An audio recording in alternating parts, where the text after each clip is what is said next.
Hello everyone, praise the Lord. మళ్ళీ దేవుని వాక్కుతో మీ ముందుకు రావడం, దేవుడు నాకు చూపించిన కృపను బట్టి దేవునికి వందనాలు తెలియజేస్తున్నాను.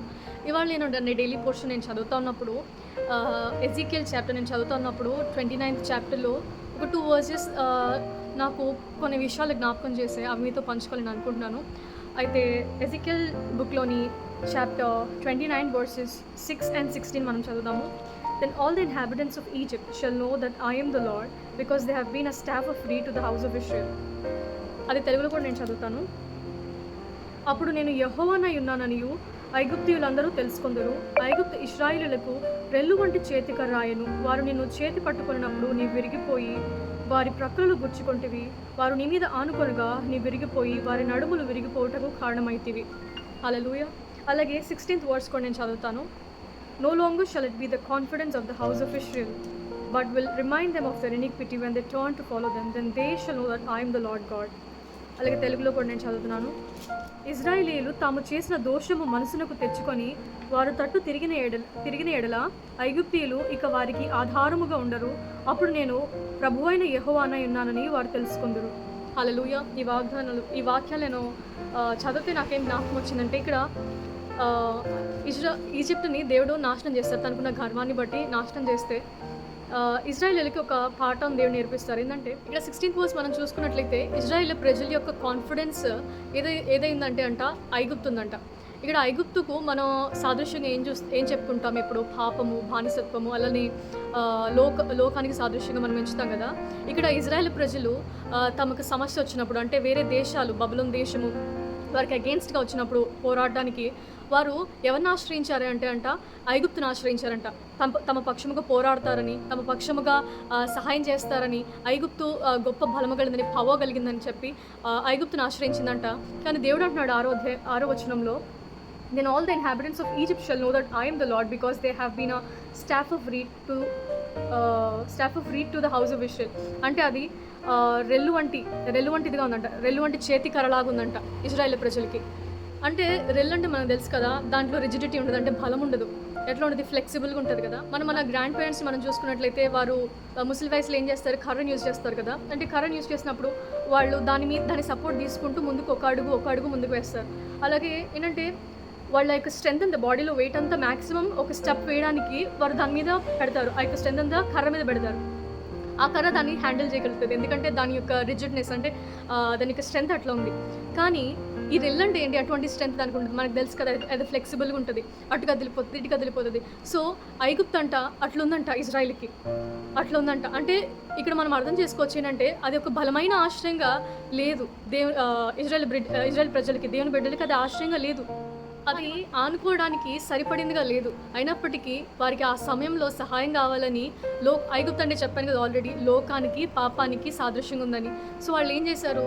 లోక సంబంధమైన తరికాలు, అంటే లోక సంబంధమైన పవర్ని చూసి, వీళ్ళని ఆశ్రయిస్తే నాకు జయం వస్తుంది అన్న ఉద్దేశాన్ని బట్టి వారు లోకాన్ని ఆశ్రయించారు, అంటే ఐగుప్తుని ఆశ్రయించారు. ఇక్కడ దీని నుంచి మనము స్పిరిచువల్ మీనింగ్ కనుక జ్ఞాపకం చేసుకుంటే, ఇక్కడ ఐగుప్తు అంటే జస్ట్ ప్లేస్ వరకు, I'm not saying that it is evil and sin, but మనం ఏం చెప్తా ఉన్నామంటే సాదృశ్యంగా ఇట్ ఈస్ అ సింబల్. దీని నుంచి మనం స్పిరిచువల్ మీనింగ్ అర్థం చేసుకుందాం. అండ్ స్పిరిచువల్గా మనం ఆ కాంటెక్స్ట్ ఏంటి, దేవుడు మనకి దీని నుంచి ఏం చెప్తున్నారని మనం జ్ఞాపకం చేసుకుందాం.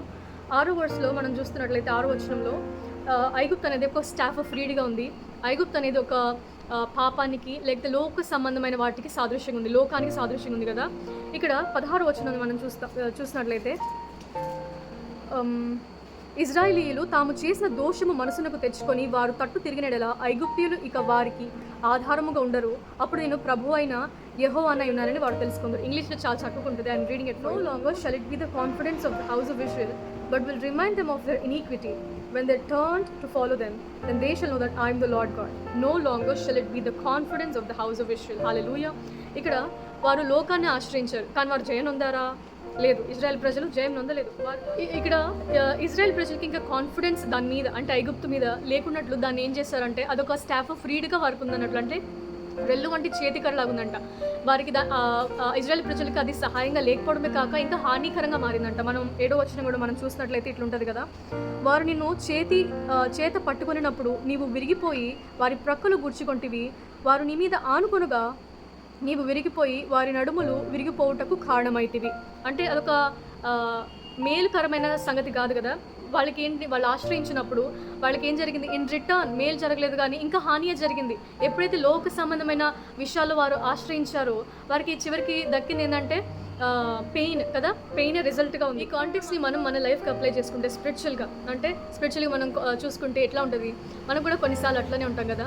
ఇజ్రాయెల్ ప్రజలు ఏం చేశారు, వారికి సమస్య వచ్చినప్పుడు, వారికి వ్యతిరేకంగా ఎన్నో నేషన్స్ వస్తూ ఉన్నప్పుడు, బబులోను దేశం వస్తూ ఉన్నప్పుడు ఏం చేశారు, వారు లోకాన్ని అంటే ఐగుప్తుకు సాదృశ్యంగా ఉన్న ఆ లోకాన్ని ఆశ్రయించారు. లోక సంబంధమైన పవర్ని వాళ్ళు ఆశ్రయించారు. మనం కూడా మనకి పెద్ద పెద్ద సమస్యలు వచ్చినప్పుడు, లేకపోతే మన చేత కాని పరిస్థితులు మనకు ఎదురైనప్పుడు మనం చేస్తాం, మనం కూడా అదే చేస్తాం. వాళ్ళకి ఎక్కువ పవర్ ఉంది, లేకపోతే మనం అట్లా లోక సంబంధమైన వాటిని, లోక సంబంధమైన క్రియలు, లేకపోతే ఆ యొక్క టెక్నిక్స్ని, స్ట్రాటజీస్ని యూస్ చేసి దీన్ని ఆశ్రయిస్తే అయిపోతుంది కదా, ఇట్లా చేస్తే అయిపోతుంది కదా, ఇది ఈజీ కదా, వారిని ఆశ్రయిస్తే మనకు బలం లేదు కాబట్టి వాళ్ళని సహాయం తీసుకుంటే అయిపోద్ది కదా అని మనం కూడా చూస్తూ ఉంటాం కదా.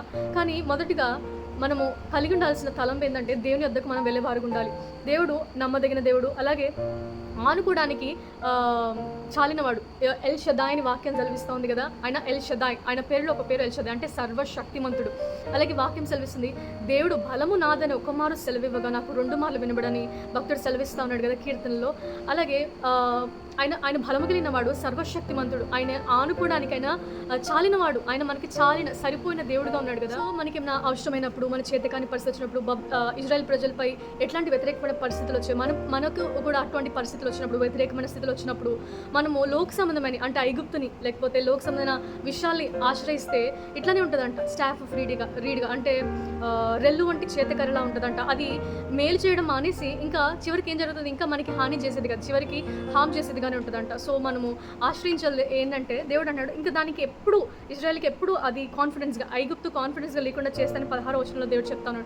సో మనం కూడా ఏం చేయాలంటే అటువంటి స్థితి రాకమునుపే వీ హ్యావ్ టు అక్నాలెడ్జ్. మనం ఇట్లా చాలాసార్లు చేస్తుంటాం, లోక సంబంధమైన విషయాల్ని ఆశ్రయించే వారు ఉంటాం, లేకపోతే అటువంటి పవర్ని మనకు తెలుసు కదా ఆశ్రయించే వారు ఉంటాం. మనం అట్లా ఉండొద్దు. కానీ ఫస్ట్ రిసార్ట్గా దేవుని మనం ఆశ్రయించే వారు ఉంటే హీ ఈస్ గోయింగ్ టు మన పక్షంగా పోరాడేవానిగా ఉన్నారు. యుద్ధము యెహోవాదని దేవుడు సెలవిస్తూ ఉన్నాడు కనుక we have to go to God. మనం దేవుని ఆశ్రయించేవారు ఉండాలి. మొదటిగా ఆయన మన పక్షంగా యుద్ధం చేసేవారు ఉండాలి. సమస్య వచ్చినప్పుడు ఐగుప్తుని ఆశ్రయించింది, అదే చివరికి మేలు చేయడం మానేసి హానిగా చేసింది. తనకి గుచ్చుకుందంట, ప్రక్కలో గుచ్చుకున్నట్టుగా మారిందంట, తనకి ఒక నొప్పిగా మారింది కదా అది. అట్లాగే మనం కూడా మనకైనా సమస్యలు వ్యతిరేకంగా వచ్చినప్పుడు మన లోక సంబంధమైన ఆశ్రయిస్తే అది చివరికి మేలు చేయడం మానేసి ఇంకా నొప్పిగా, అధిక బాధగానే ఉంటుంది. సో మనం ఎప్పుడైతే దేవుని ఆశ్రయిస్తాం, మన సర్వశక్తిమంతుడు ఆనుకోవడానికి మనకి చాలిన దేవుడిగా, నమ్మదగిన దేవుడిగా ఉన్నప్పుడు మనకి దేవుడు నేర్పిస్తున్న పాఠం ఏంటంటే, యూ కన్సల్ట్ మీ, నన్ను దర్శించు. ఆయన మనకు సరిపోయిన వానిగా, బలము కలిగిన దేవునిగా మన పక్షంగా పోరాడేవానికి ఉన్నారు కనుక let's go to God when మనకి ఎప్పుడైనా సమస్య వచ్చినప్పుడు ఆయన ఆశ్రయించి, చివరిగా కాదు మొదటిగా ఆయన ఆశ్రయించే వారికి ఉన్నప్పుడు సహాయం మనకి ఆయన దగ్గర నుంచి వస్తుంది. సో ఆయన మనకి కాన్ఫిడెన్స్గా ఉండాలి. లోక సంబంధమైన విషయాలు, లేకపోతే లోక సంబంధమైన ఆలోచనలు మనకి కాన్ఫిడెన్స్గా ఉండొద్దు, కానీ ఆయనే మనకి ఆశ్రయంగా, కేడముగా, దుర్గముగా, రక్షణ శృంగముగా మనం 121 ఉంటుంది. మన సహాయం ఎక్కడి నుంచి వస్తూ ఉంటుంది, దేవుని భూమి ఆకాశం సృష్టించిన దేవుని మన సహాయం అని మనకి వాక్యం సెలవుస్తుంది కనుక మనకి ఏమైనా వ్యతిరేక పరిస్థితులు వచ్చినా, మనకి ఏమైనా కఠినమైన పరిస్థితులు వచ్చినా మనం ఆయన ఆశ్రయించే వారికి ఉంటే మన సహాయము ఆయన దగ్గర నుండి వస్తుందని మనం జ్ఞాపకం చేసుకుంటూ మొదటి స్థానము మనం దేవునికి ఇస్తే మనం గొప్ప జయాన్ని మనం చూస్తాము. అటువంటి రెల్లు వంటి చేతికరలాగా మనకు అవి ఉండవు, కానీ అవి చివరికి బాధనే కలుగు చేస్తాయి. సో వాటి మీద ఆధారపడకుండా కేవలము దేవుని మీద ఆధారపడితే మనం గొప్ప జయాన్ని, ఊహించలేని గొప్ప జయాన్ని మనం చూసేవారు ఉంటాం. That's all for today's video. See you again with the word of God back.